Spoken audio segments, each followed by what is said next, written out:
എല്ലാവർക്കും അച്ചൂസ് ക്രിയേഷൻ എന്ന യൂട്യൂബ് ചാനലിലേക്ക് സ്വാഗതം.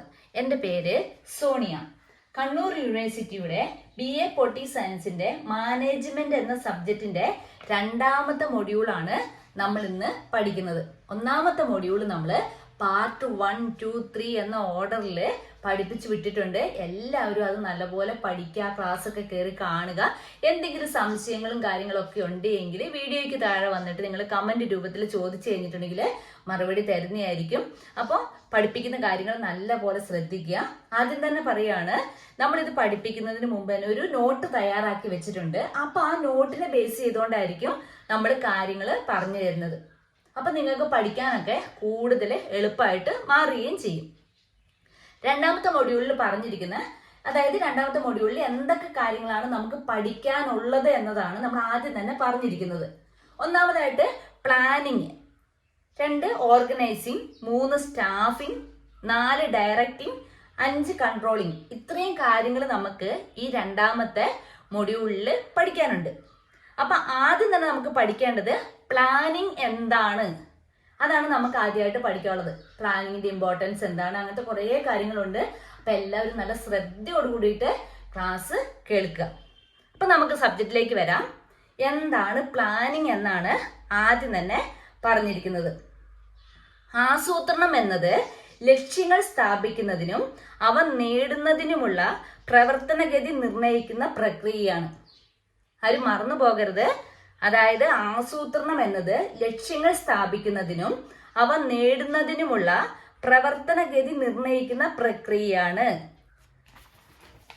ലക്ഷ്യങ്ങൾ തിരിച്ചറിയൽ, വിവരങ്ങൾ ശേഖരിക്കൽ, ഓപ്ഷനുകൾ വിലയിരുത്തൽ, ആവശ്യമുള്ള ഫലങ്ങളിൽ എത്തിച്ചേരാനുള്ള ഘട്ടങ്ങളുടെ രൂപരേഖ എന്നിവ ഇതിൽ ഉൾപ്പെടുന്നു.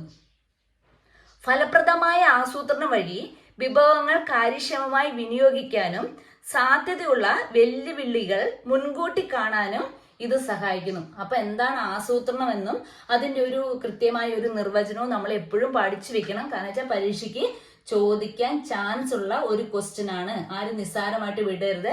അതേപോലെ എപ്പോഴും പറയാറുള്ള പോലെ ക്വസ്റ്റ്യൻ നല്ലപോലെ ശ്രദ്ധിച്ചു വെക്കണം.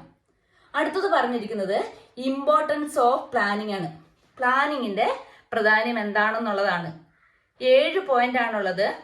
മറന്നു പോകണ്ട. ആ 7 പോയിന്റും എല്ലാവരും നല്ലപോലെ പഠിച്ചു വെക്കണം. അതിൻ്റെ ഉള്ളിൽ എഴുതേണ്ട കാര്യങ്ങൾ നല്ലപോലെ മനസ്സിലാക്കിയും വെക്കണം. ഒന്നാമത്തെ പോയിന്റ് ഗോൾ ക്ലാരിറ്റി.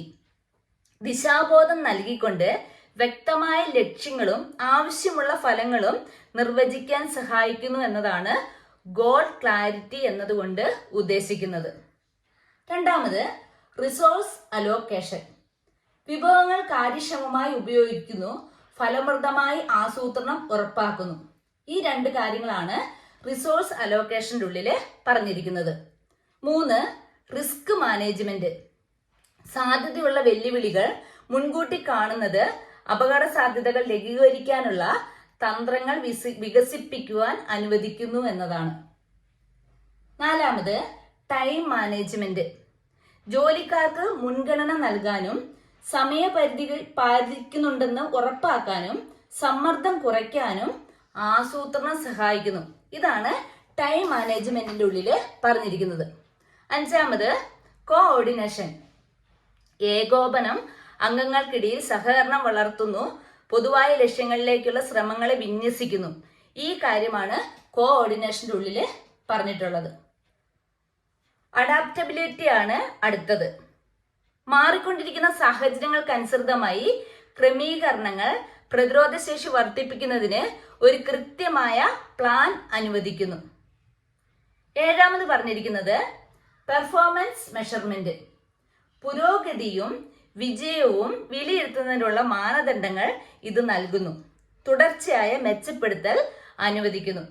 അപ്പോൾ ഇമ്പോർട്ടൻസ് ഓഫ് പ്ലാനിങ്ങിന്റെ ഉള്ളിലെ 7 പോയിന്റ് ആണ് പറഞ്ഞിരിക്കുന്നത്. ആ 7 പോയിന്റും എല്ലാവരും ശ്രദ്ധയോട് കൂടിയിട്ട് മനസ്സിലാക്കുക, നല്ല പോലെ പഠിച്ചു വെക്കുക. അങ്ങോട്ടും ഇങ്ങോട്ടൊന്നും മാറിപ്പോകണ്ട. പരീക്ഷയ്ക്ക് ചോദിക്കാൻ വേണ്ടിയിട്ട് ചാൻസ് ഉള്ള ക്വസ്റ്റ്യനുമാണ്.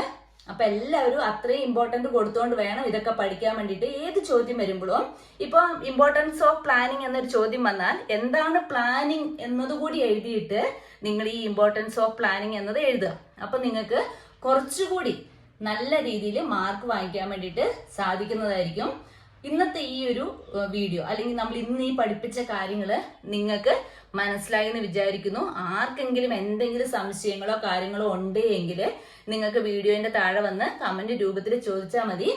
കൃത്യമായിട്ടുള്ള മറുപടിയൊക്കെ തരുന്നതായിരിക്കും.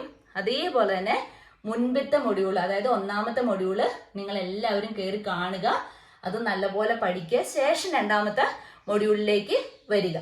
അപ്പം അടുത്ത ക്ലാസ് എന്ന് പറയുന്നത് nature and future of planning ആണ്. അത് നമ്മൾ അടുത്ത ക്ലാസ്സിൽ പഠിപ്പിക്കുന്നതായിരിക്കും. അതുവരേക്കും എല്ലാവർക്കും ബൈ.